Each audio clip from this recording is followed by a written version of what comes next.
আচ্ছা, আজকে হঠাৎ করে কি মনে করে তুমি আমাকে রেস্টুরেন্টে খেতে নিয়ে আসলা?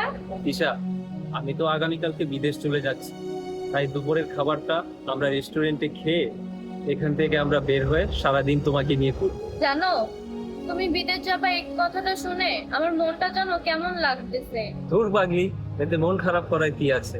3টে বছরই তো মাত্র, দেখতে দেখতে 3টে বছর চলে যাবে।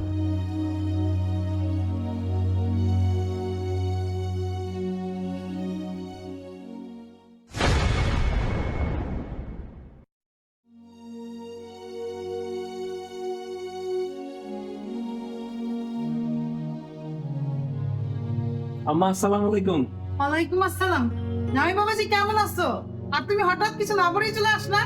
আম্মা, আপনাদেরকে সারপ্রাইজ দেওয়ার জন্য এভাবে কিছু না জানিয়ে চলে আসছি। তুমি আসছো, আমি বলেও বোঝাতে পারছি না যে আমি কতটা খুশি হয়েছি। আরে তুই কি জামাইকে নিয়ে এখানেই কথা বলবি নাকি? জামাইকে নিয়ে রুমে যা। চলো ভিতরে চলো, ফ্রেশ হয়ে নাও। চলো।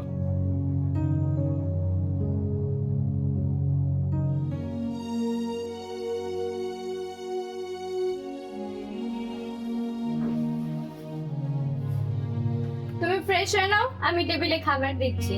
আচ্ছা।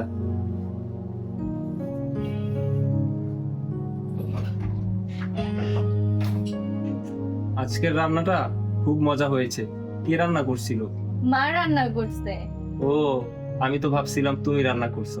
না না, আমি তো রান্না করে যাই না, বাসার সব কাজ মাই করে। আচ্ছা, অনেক রাত হয়েছে, চলো ঘুমাইতে যাই। হ্যাঁ, চলো। আচ্ছা, এত বড় লাগেজে কি কি নিয়ে আসছো? সব কি আমার জন্য নিয়ে আসছো? তোমার জন্য নিয়ে আসছি, আম্মার জন্য নিয়ে আসছি, আমার মায়ের জন্য নিয়ে আসছি। তোমার মার জন্য আবার আনতে গেলে কেন? তোমার মায়ের কি এত কিছু লাগে নাকি? এটা তুমি কেমন কথা বলছো? আমি আমার মায়ের জন্য কিছু নিয়ে আসবো না, এটা কি হয়? না, তুমি তোমার মাকে কিছুই দিতে পারবে না। সে গ্রামে পড়ে থাকে, আর তার আবার বিদেশি জিনিস কেন লাগবে? তিশা, আগামীকালকে সকালে আমাদের গ্রামের বাড়িতে যাব, তুমি একটু সকাল সকাল রেডি থেকো।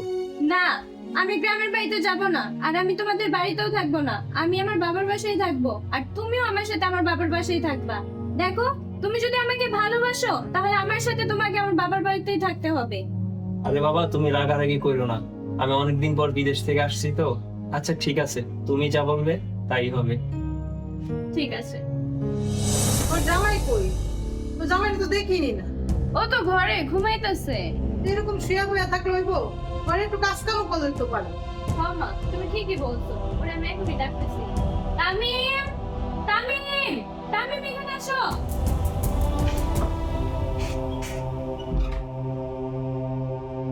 কি ব্যাপার তিশা, তুমি আমাকে ডাকছো? আমি ডাকি নাই, মা তোমাকে ডাকছে। আম্মা, আপনি আমাকে ডাকছেন? হ্যাঁ বাবাজি, তোমারে ডাকছিলাম। বিদেশ থেকে আসছো, এরকম শুয়া বয়া কয়দিন খাইবা? কাজ কাম করলেও তো পারো, নাহলে তো তোমার শরীরে জম ধরে যায়। আপনি এসব কি বলতেছেন আম্মা? আমি বিদেশ থেকে 3 মাসের ছুটি নিয়ে দেশে আসছি। এই 3 মাস আমি আবার কি কাজ করব? তুমি ছুটিতে আসি তাহলে কোনো কাম করতে পারবে না? ঘরে কত কাম আছে, একটু ঘরটা ঝাড়ু দিতে পারো, ঘরটা মুছতে পারো, একটু বাজারে যেতে পারো। কাম করলে কি আর কামের অভাব আছে? আমি ঘর মুছমু, ঘর ঝাড়ু দিমু, আমি এসব কাজ করবো? এগুলা কি কইতাছেন আপনি? কেন? তুমি তো বিদেশে রাস্তা ঝাড়ু দিতা, হোটেলে থাল বাসন মাজতা, তাহলে এখানে কাজ করতে সমস্যা কি? আর আমার মা যা বলতেছে তাই তোমার শুনতে হইব। ঘরের সব কাজ তুমিই করবা। যাও বাবা, যাও কাজ করো গা। মা, এখন ঠিক হয়েছে না? একদম ঠিক আছে। এই না হইলে আমার মাইয়া। যাবে বাবাজি? কি আম্মা? কি জোয়ান মানুষ সারাদিন খালি শুয়ে থাকে, কাম কাজ করতে তো মোটেও মন চায় না। তাই ধরো বাজারের টাকা আর বাজারের ব্যাগ, বাজারে যাও, ওইটা ব্যাগের মধ্যে লিস্ট আছে, সবকিছু কিনা কেটে দিয়ে আম্মা, বাহিরে তো অনেক রৌদ্র, রৌদ্রটা একটু কমুক তারপর আমি বাজারে যাই। কই এমন রই একটুখানি রই ধরছে, হ্যাঁ আমার তোমার শরীরে সহ্য হইতে আছে না? বুঝি না বাবা, আমরাও কাজ কাম করি।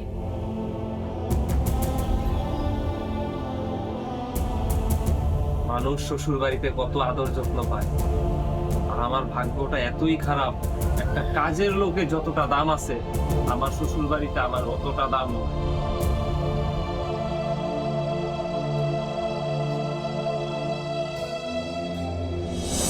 জামাই বাবাজি, জামাই বাবাজি। জি আম্মা, আপনি আমাকে ডাকছেন? হ্যাঁ ডাকছিলাম বাবা তোমারে। তুমি কি করতেছিলা? আমি তো ওই পাটের ঘরে চা বানাইতেছিলাম। আচ্ছা চাটা বানাই না, পরে এই ঘরটা একটু গুছাই ফেলাই, হ্যাঁ? আচ্ছা ঠিক আছে।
ঠিক আছে। কিরে গর্দা ভাই, কিরে বন্ধু, তোর চোখে পানি কেন? কই, আমার চোখে কেন পানি থাকবো? না, আমার চোখে পানি নেই। কি হয়েছে বন্ধু, আমার এতে খুলে কত? কি আর কমো দোস্ত, বিদেশ থেকে 3 বছর পর দেশে আসছি। বউয়ের কথা শুনে শ্বশুর বাড়িতে থাকতাছি। সমাজের মানুষ আমারে কি কয় জানোস? সবাই আমারে ঘর জামাই কয়। বউয়ের কাছে, শাশুড়ির কাছে বিন্দু পরিমাণ সম্মান পাই না। আর আজকে কি করছে জানোস? কি হয়েছে দোস্ত, কত আমারে? আমি ঘরে ঘুমাইছিলাম, আমার শাশুড়ি এই কড়া রোদের মধ্যে আমার বাজারে ব্যাগ দিয়া বাজারে পাঠাইছে। আর শুধু বাজার করি না, ঘরের সব কাজ আমি করি। আচ্ছা বন্ধু, তুই বিদেশ থেকে আইসিস কয়দিন হয়েছে? 1 মাস হইব। 1 মাস। আচ্ছা তোর গ্রামে যে একটা বাড়ি আছে, তোর একটা মা আছে, তোর মায়ের কি একদিনকাল তুই ফোন দিয়ে জিজ্ঞেস, মা তুমি কেমন আছো? আরে বেটা, তুই তো তোর মায়েরই সম্মান করস না, তাহলে তোর বউ তোর শাশুড়ির কাছ থেকে কি সম্মান পাবি?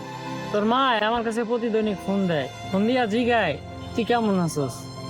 তোর মায় কয় কি শুনোস, ও কি আর গ্রামের বাড়িতে একবার আসতে পারে না আমারে দেখতে? কি করবো ক, আমার বউ তো আমার কোনো কথাই শুনে না। তোর বউ তোর কথা শুনবো না কেন? তুই পুরুষ না? তুই টাকা ইনকাম করস না? শোন বন্ধু, এখন অনেক সময় আছে, মাথা উঁচু করে বাঁচতে শেখ, ঠিক আছে? তাহলে থাক, আজকে যাই। কি ব্যাপার? তুমি ছাদে যে আমার মার নামে বদনাম করো তোমার বন্ধুর সাথে? তোমার সাহস তো কম না? আমাদের বাসায় খাও, আমাদের বাসায় থাকো, আবার আমাদের নামেই বদনাম করো। বেঈমান! চুপ, একদম চুপ। অনেকক্ষণ বলছস, আরেকটা কথা বলবি না। আমি এই 3 বছর বিদেশে এত কষ্ট করে টাকা পয়সা কারে দিছি, তোরে দিছি। তুই তোর মা আমার এই কষ্টের টাকাগুলা খরচ করছস। আমার অসুস্থ মারে তুই 1টা টাকা দিতে দাস নাই। তুই কি বললি? আমি তোরটা খাই, তোরটা পরি, হ্যাঁ? আমি বেঈমান? আমি এই 1 মাস যাব তোর আর তোর মায়ের অত্যাচার সহ্য করছি, কিন্তু আর না, আমার আর সহ্য হইতাছে না। এই শোন, আমি তোর মতো মেয়ের সাথে আর সংসার করতাম না। আমি তোকে সময় মতো ডিভোর্স দিয়ে দিব। তুই থাক তোর মায়ের সাথে, আমি গেলাম। তামিম, তুমি যাও না, আমার ভুল হয়ে গেছে, তুমি আমাকে মাফ করে দাও। এখন থেকে তুমি আমাকে যা বলবে আমি তাই শুনবো। সত্যি তুই আমার সব কথা শুনবি? হ্যাঁ, আমি তোমার সব কথা শুনবো। তাহলে এখন থেকে আমার মায়ের সাথে তোকে গ্রামে থাকতে হবে, আমার মায়ের সেবা যত্ন করতে হবে। কি পারবি? ঠিক আছে, থাকবো। তাহলে চল, আর এক মুহূর্ত এই নরকে না। কি রে, তুই আমার হাত ধরে কইলা দিতেছো? খবরদার, আপনি একটা কথা বলবেন না। আপনার অনেক অন্যায় অত্যাচার আমি সহ্য করছি, কিন্তু আর না। আমি আমার বউরে নিয়ে যেখানে খুশি সেখানে যাবো। এই চল।